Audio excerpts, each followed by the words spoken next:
सब तैयार हो गए? तो कल हमने पढ़ा था पास्ट सिंपल टेंस। क्या पढ़ा था भाई? जिसके अंदर हमने सेंटेंसेस भी पढ़े थे। हिंदी में उसकी पहचान है वो, जैसे मैं पढ़ाता था, तुम पढ़ते थे, वो खाता था, तो हिंदी में ता और था आएगा। और अंग्रेजी में अगर हम पहचान करेंगे तो अफर्मेटिव सेंटेंसेस के अंदर अपने को V2 लिखा मिलेगा। क्या मिलेगा भाई? V2। जैसे टीच का होता टोट, गो का वेंट, इट का एट।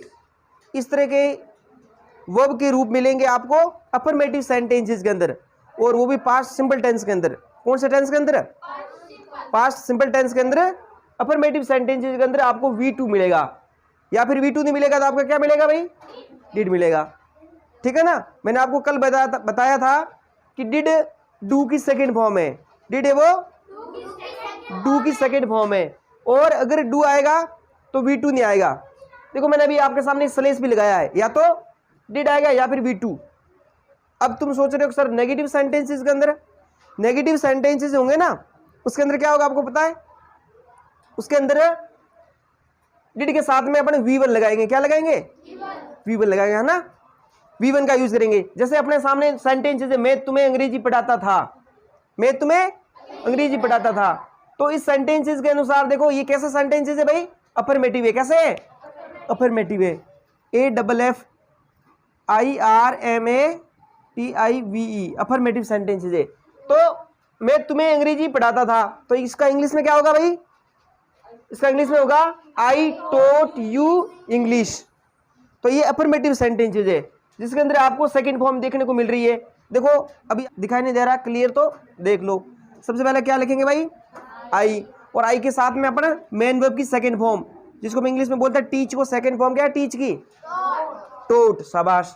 TE के TO TAUGHT आई टोट। और मैं किसको पढ़ाता था? आपको। ठीक है, मैं तुम्हें अंग्रेजी पढ़ाता था, आई टोट यू इंग्लिश। क्या आएगा? इंग्लिश।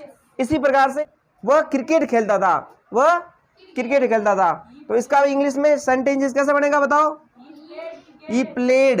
शाबाश। He played. प्लेड क्या मेन वर्ब है?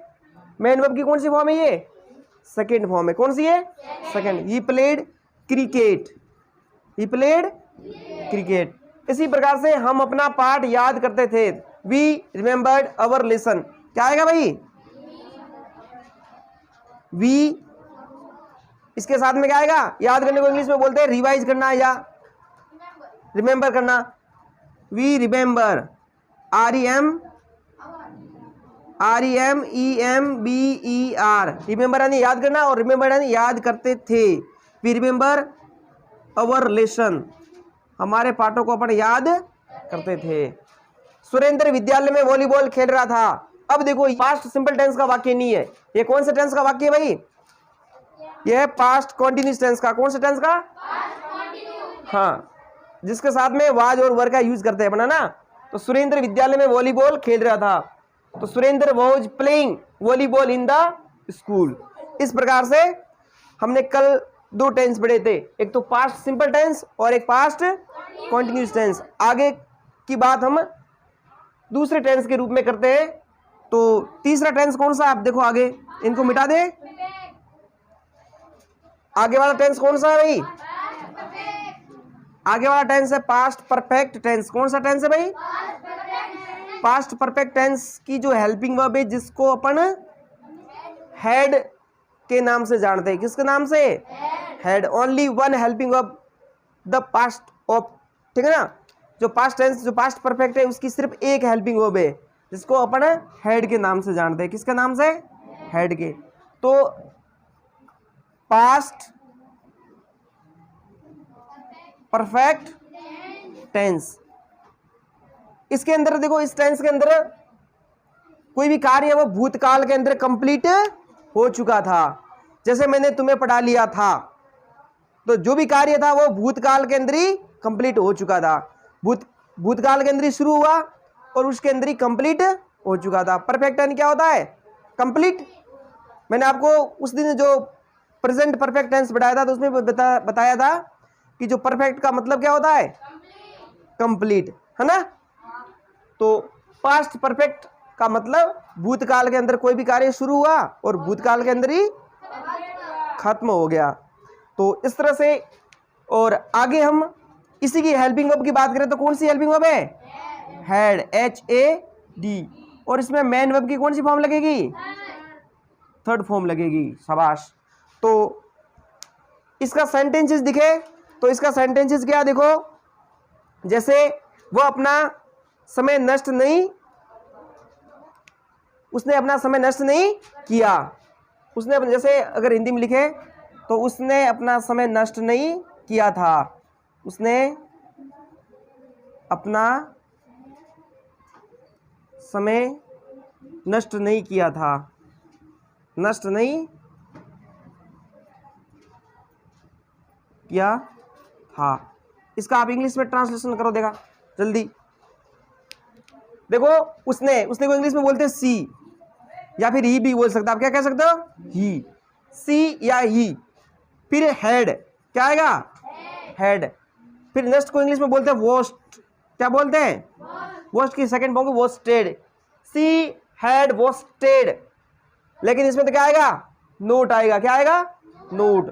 तो आप यहां में लिखोगे, आप नोट, क्या लिखोगे, note, she he had not wasted his time, उसने अपना समय नष्ट नहीं किया था। इस प्रकार से इसका सेंटेंस बनेगा। तो उसने अपना समय नष्ट नहीं किया था। अब इसी का अफर्मेटिव बनाओगे तो कैसे बनेगा, she had wasted his time, उसने अपना समय नष्ट किया था। ठीक है, तो इसको लिखो आप, वह घर जा चुकी थी, वह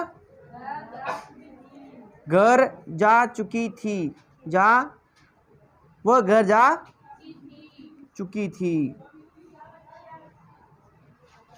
अब इसका इंग्लिश में कैसे ट्रांसलेट होगा, वह घर जा चुकी थी। तो इसका इंग्लिश में ट्रांसलेट करो आप जल्दी। देखो इसका इंग्लिश में ट्रांसलेशन होगा, वह घर जा चुकी थी। तो सबसे पहले इसको क्या कहेंगे, सी कहेंगे, क्या कहेंगे भाई, सी। फिर उसके बाद में क्या आएगा, हैड, सी हैड, और उसके बाद में मेन वर्ब की कौन सी फॉर्म आएगी, थर्ड फॉर्म। तो गो की थर्ड फॉर्म क्या है, gone, she had gone home. अगर ऐसा किसी ने लिखा है तो that is right sentences, very good. तो सी हैड गॉन होम। आगे और सेंटेंसेस लिखता हूं मैं। इसी का अगर नेगेटिव बनाए, इसी का अगर नेगेटिव बनाओगे तो कैसे बनाओगे, she had not gone home. इसी प्रकार से इसका नेगेटिव बनेगा। आगे देखो, आगे एक सेंटेंसेस है, जैसे डॉक्टर के आने से पहले मरीज मर चुका था, डॉक्टर के आने से पहले मरीज मर चुका था, डॉक्टर के आने से पहले मरीज मर चुका था, डॉक्टर के आने से पहले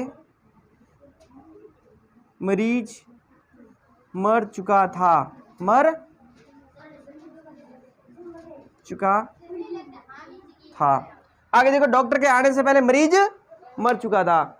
अब इसका इंग्लिश में ट्रांसलेशन कैसे होगा, जल्दी लिखो आप। एक और सेंटेंसेस, मेरे स्कूल पहुंचने से पहले घंटी बज चुकी थी, मेरे स्कूल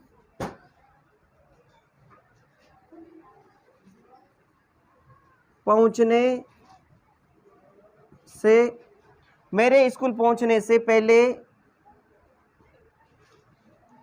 मेरे स्कूल पहुंचने से पहले घंटी बज चुकी थी।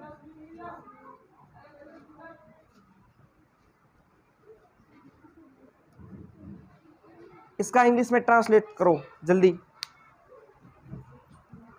हाँ, अब देखो, डॉक्टर के आने से पहले मरीज मर चुका था, इसका इंग्लिश में ट्रांसलेशन कैसे होगा।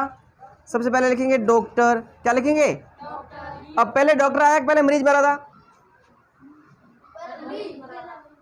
तो अपने इस सेंटेंसेस को पहले लिखेंगे क्योंकि पहले काम तो ये हुआ था।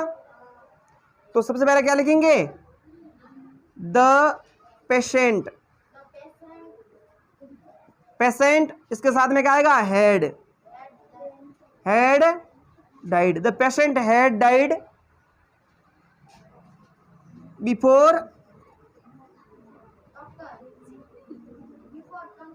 डॉक्टर केम।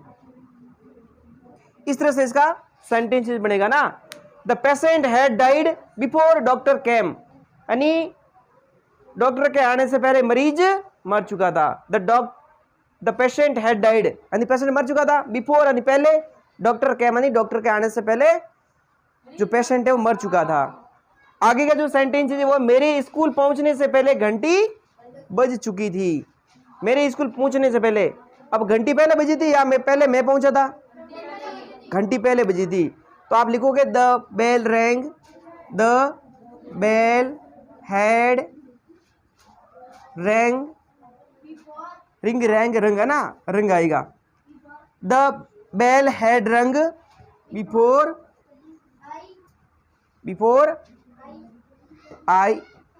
आई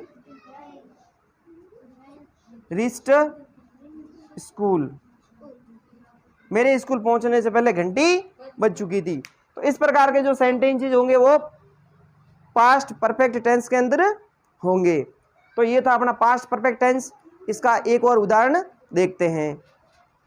ये लिख दिया, उसने विद्यालय नहीं छोड़ा था। ये सेंटेंसेस देखो आप, उसने विद्यालय नहीं छोड़ा था, उसने विद्यालय नहीं छोड़ा था, उसने विद्यालय नहीं छोड़ा था। इसका इंग्लिश में ट्रांसलेशन कैसे होगा, उसने विद्यालय नहीं, सॉरी है ना, उसने विद्यालय नहीं छोड़ा था,